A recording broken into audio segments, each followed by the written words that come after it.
ஒரு விவாதம் நடத்துறதுக்கு உதயநிதிக்கு தகுதி இருக்கா? தகுதி இருந்தால் அப்படி ரெடி இல்லன்னா இன்னையோட பயந்துட்டு வீட்டை விட்டு வெளியே வராதீங்க.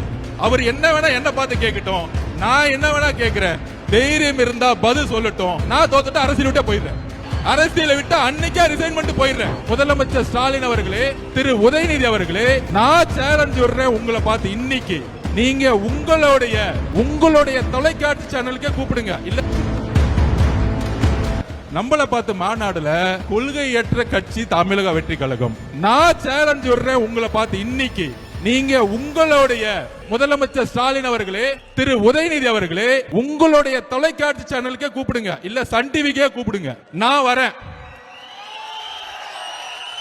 உங்களுடைய மகன் அடுத்த முதலமைச்சர் சொல்றீங்களே, உங்களுடைய மகன் சமூக நீதினா என்ன, சாதிவாரி கணப்பெடுப்புனா என்ன, இருமொழி கொள்கைனா என்ன, ஒவ்வொரு கொள்கையும் நாங்க வந்து பேசுறோம்.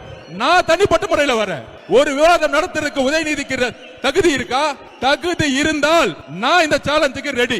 இது தமிழக வெற்றி கழகம் சார்பாக ஆதவர்ஜுனோ உதயநிதியும் நாம களத்துக்கு நான் பேசி கொடுக்க ரெடி. அப்படி ரெடி இல்லைன்னா தமிழக வெற்றி கழகத்தை பார்த்து கொள்கை தெரியாத ஒரு கட்சின்னு சொல்லாதீங்க. இன்னையோட பயந்துட்டு வீட்டை விட்டு வெளியே வராதீங்க. மாண்புமிகு முதலமைச்சருக்கு ஸ்டாலின் அவருக்கு டைரக்டா சேலஞ்ச் கொடுக்கிறேன். உங்களுடைய மகனை ஸ்ட்ரைட்டா எந்த தொலைக்காட்சிக்கு வேணா அனுப்புங்க. கொள்கை ரீதியான எல்லா கேள்விகளுக்கும் அவர் என்ன வேணா என்ன பார்த்து கேட்கட்டும், நான் என்ன வேணா கேட்கிறேன். தைரியம் இருந்தா பதில் சொல்லட்டும். ஒருவேளை நான் தோத்துட்டு அரசியல் விட்டே போயிடுறேன். அரசியலை விட்டு அன்னைக்கே ரிசைன் பண்ணிட்டு போயிடுறேன். அப்படி தைரியம் இல்லைன்னா மாண்புமிகு உதயநிதி அவர்களே, தயவு செஞ்சு மேடையில என் கட்சியை பத்தியே பேசாதீங்க. கொள்கை தெரியல. சம்மர் வந்தாச்சு, எங்க கிட்ட விட்டுருங்க, நாங்க பாத்துக்கிறோம். GT Holidays, South India's #1 travel brand.